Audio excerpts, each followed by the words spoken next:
Persilakan Yang Berhormat Pantai Irama.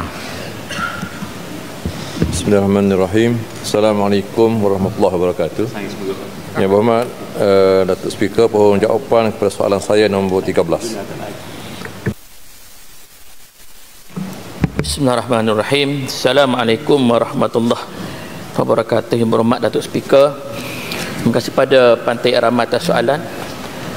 Pantai Irama bertanyakan soalan berkaitan tiga perkara. Yang pertama sekali, operasi di tapak perlupusan sampah. Yang kedua, program kita semula di tapak perlupusan dan juga kesan program kita semula kepada masyarakat awam. Yang Berhormat Datuk Speaker, berkenaan operasi tapak perlupusan, dalam meningkatkan kemudahan pembuangan sampah di kawasan Bacuk, pihak operator tapak perlupusan diberi selalang Bacuk, iaitu pengurusan sisa pekerjaan mubarakan Sdn Bhd PSPM, membuka operasinya selama 16 jam sehari, iaitu dari 9 pagi sehingga 5 petang pada waktu siang dan 9 malam hingga 5 pagi pada waktu malam. Pada musim perayaan pula, kebiasaannya waktu operasi ditambah 2 jam lagi, menjadikannya 18 jam waktu operasi. Bagi memudahkan proses pembuangan sampah di tapak perlupusan berselalang, secara purata tapak perlupusan ini menerima 350 tan sisa pepejal pada setiap hari, dan ianya meningkat kepada 400 tan pada musim perayaan. Tapak ini juga sentiasa dipantau dan disenggara agar proses pembuangan sisa pepejal dapat dilakukan dengan lancar pada setiap masa. Berkenaan dengan kita semula di tapak perlupusan berselalang, kita mempunyai kaedah kita semula yang dijalankan. Yang pertama, iaitu melalui penggunaan kelengkapan mesin pengasingan sisa atau Material Recovery Facility MRF. Kaedah ini dapat mengasingkan sisa pepejal yang boleh dikita semula dan juga sisa pepejal organik. Yang boleh kita semula ni plastik, kertas, besi-besi, aluminium. Organik ni bahan-bahan makanan kita lah. Sisa organik ini kemudiannya akan digunakan sebagai bahan makanan kepada lalat askar hitam ataupun black soldier fly BSF yang juga diternak di kawasan tapak perlupusan. Penternakan BSF ini pula akan menghasilkan 2 produk, iaitu BSF lawe dan juga fras. BSF lawe boleh digunakan sebagai makanan kepada haiwan ternakan kecil seperti ikan, ayam dan haiwan eksotik seperti iguana, ikan arwana, tupai terbang dan sebagainya. Manakala fras pula adalah sejenis baja organik yang sangat baik untuk tanaman dan kaedah kedua, iaitu dengan melakukan aktiviti landfill mining, iaitu dengan menggali semula sisa pepejal yang lama dan mengasingkan sisa organik dan sisa yang boleh dikita semula. Sisa organik ini yang diasingkan daripada kaedah ini dijadikan baja kompos yang boleh digunakan untuk pelbagai jenis tanaman. Dan kaedah yang ketiga ialah dengan kaedah pengutipan secara manual yang dijalankan oleh hampir 40 orang pengutip persendirian di tapak perlupusan. Pengutip ini hampir keseluruhannya adalah penduduk di sekitar tapak perlupusan dan berdaftar dengan operator tapak perlupusan. Mereka untuk menggalakkan amalan kebersihan dan alam sekitar, kerajaan telah melaksanakan program Komuniti Alam Hijau Kelantan ataupun PIKAH dengan kerjasama Kelantan Utilities Mubarakan Holdings Sdn Bhd untuk mendidik masyarakat dalam melestarikan alam sekitar dan melaksanakan aktiviti ekonomi kitaran. Program PIKAH ini telah dijalankan di beberapa sekolah dan institusi pengajian tinggi, masjid, agensi kerajaan dan bersama dengan masyarakat. Kaedah pelaksanaan adalah dengan mengadakan perkongsian ilmu program Komuniti Alam Amalan Hijau Kelantan PIKAH dan saintis muda bersama pihak sekolah. Program tukar minyak masak terpakai pada pitih dan hadiah misteri UCO, Used Cooking Oil. Program pengumpulan barangan kita semula dan barangan elektronik, program kutipan sisa makanan di beberapa premis makanan untuk dijadikan baja kompos dan black soldier fly BSF, program penjimatan tenaga dan air, program rumah ibadat hijau bersama Malaysia Green Technology and Climate Change Corporation MGTC.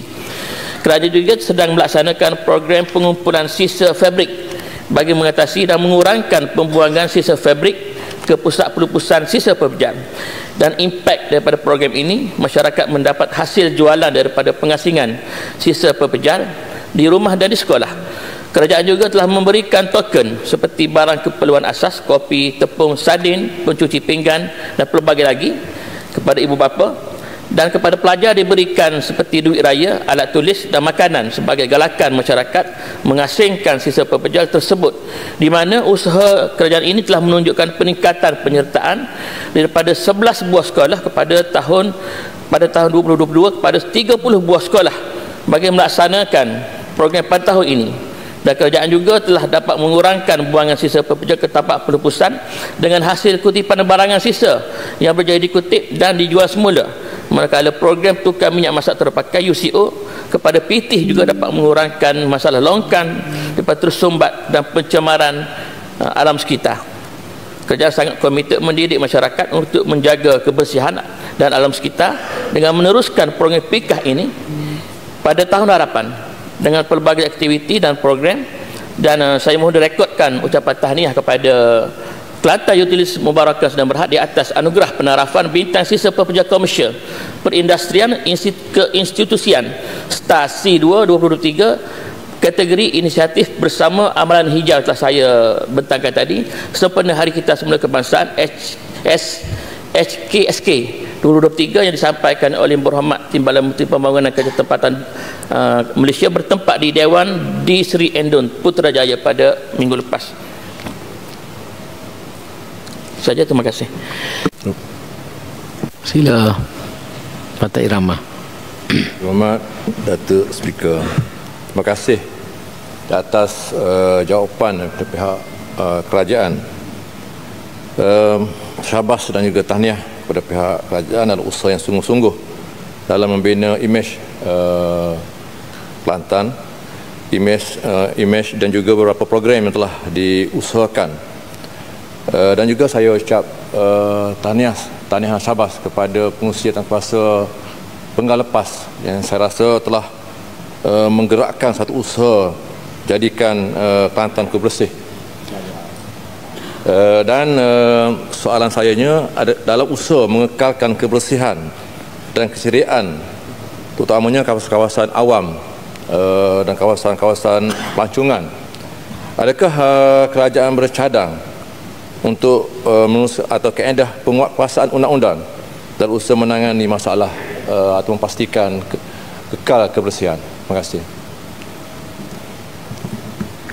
Terima kasih pada Pantai Irama atas soalan tambahan. Benarlah kita telah mengadakan program kesedaran pendidikan dan kempen sepanjang 10 tahun untuk melahirkan rakyat Kelantan yang cintakan kebersihan. Dan kalau ikut pada sejarah, kerajaan Australia menghabiskan masa selama 25 tahun untuk mendidik rakyatnya supaya menjaga kebersihan dan telah mengadakan pelaksanaan enforcement penguasaan untuk mendenda. Begitu juga Jepun.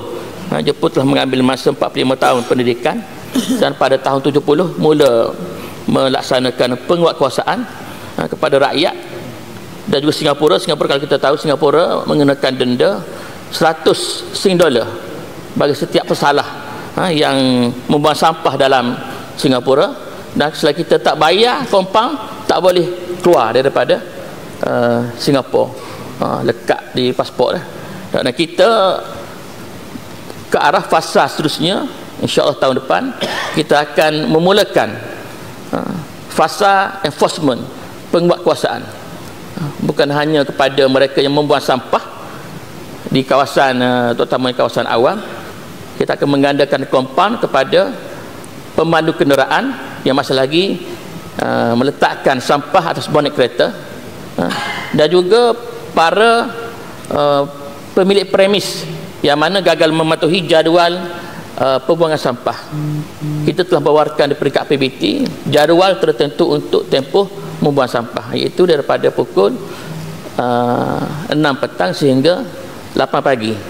8 pagi kita start kutip. Masalah kita, kapal kita ni lepas pada kutip baru nak buat sampah. Jadi sampah bermasalah lah. Sepatutnya dia buat sebelum daripada datangnya lori kompakter kita. banyak berlaku kesalahan di peringkat. Kayak kita ni lepas pada lori mari baru dia nak buat sampah, jadi menyebabkan sampah tu seolah tidak dikutip sebab dia terlepas daripada jadual kutipan. Tu pun kita akan kenakan confirm selepas kita buat kutipan harian. Dalam tempoh kutipan ada sampah diletakkan di luar daripada premis, dan saya mohon sokongan daripada semua adun-adun dapat turun ke kawasan masing-masing untuk memberikan kesedaran dan pendedahan kepada seluruh rakyat jadual kutipan, peranan masing-masing, dan menggerakkan komunitas setempat, persatuan penduduk perumahan, AJK surau, supaya kita sama melaksanakan dan menjayakan kempen Kelatanku Bersih, insya-Allah. Jelawak. Terima kasih Yang Berhormat Speaker. Sepanjang persidangan ni ada 5 kali nama berselalang disebut. Berselalang ni kampung Amboa, kampung saya, dan kami di Berselalang ni telah terima takdir bahawa Berselalang ni dijadikan tempat tapak pelupusan sampah. Itu takdir kami lah. Cuma untuk sampai ke tempat tapak pelupusan sampah ini ada jalan masuk, dan jalan ni ialah kiri kanannya ada penduduk lah, sebelah kirinya ada penduduk yang ramai, dan menuju ke satu perkuburan, di satu-satunya perkuburan yang ada di Bihlalan, situlah. Jadi masalahnya jalan ni bukan lah ni lah, sebelum ni pun memang rosak teruk sangat, berlubang, sehingga kadang-kadang kita nak hantar jenazah tu jadi kocok seseorang terbangun daripada pembaringan. Jadi soalan saya ringkasnya, saya dah ringkasnya kepada Esko. Pertamanya, tanggungjawab siapa nak beki jalan tu, sebab ada majlis daerah bacot kata MPKB, kerana MPKB yang buat sampah di situ banyak, MPKB dan Ketereh, dan MPKB pula kata majlis daerah. Soalan amanya, siapa yang bertanggungjawab, dan yang keduanya, bila nak beki? Hak tu je, bila nak beki tu, hak tu hak utama sekali. Agak-agak cepat lah. Ada komplain dari jenazah ke? Okay. Terima kasih. Terima kasih pada Adun Jelawak atas soalan tambahan. Benarlah, luasan tapak perusahaan kita 56 ekar, yang mana tapak tersebut digunakan oleh 4 PBT, PKB BRI, di daerah Pasir Putih, di daerah Ketereh, daerah Bacuk, dan jalan tersebut merupakan jalan laluan harian jentera berat lah. Ekskavator lalu, kompaktor lalu, lori-lori besar-besar lalu, yang pastilah akan menyebabkan kerosakan dan perlukan kepada pembaikan berkala. Saya kena semak balik siapakah yang bertanggungjawab, sama ada jalan tersebut didaftarkan di bawah Maris Negeri ataupun jalan daftarkan PBT. Dan sekiranya saya juga insya-Allah akan berbicara dengan 4 PBT, kita boleh membuat tabung caruman. Setiap PBT boleh menyumbang caruman atas kadar tanish tan pembuangan sampah harian masing-masing, insya-Allah. Dengan cara kita dapat menyelesaikan masalah semasa dihadapi oleh penduduk di kampung Kesedaran, Kesedaran nama kampung, insya-Allah. Ramai peminat sampah ni. Sila Kuala Bala. Terima kasih Datuk Speaker. Mengenai program kesedaran awam dan menggalakkan amalan kebersihan alam sekitar PBT ini bukan satu perkara yang mudah. Macam mana pun, saya sebelum ini adalah pengerusi Jawatankuasa Kebersihan di daerah Jeli. Saya nak sebutkan di Jeli itu ada satu perkara yang di daerah Jeli mungkin satu-satunya yang adakan Asya ataupun incinerator. Terima kasih pada YDP sebelum ini dan juga Datuk Esko. Saya nak dapati ini sangat mustahak, incinerator dan Asya ini. Pertama, menjimatkan tapak pelupusan. Yang kedua, alam sekitar.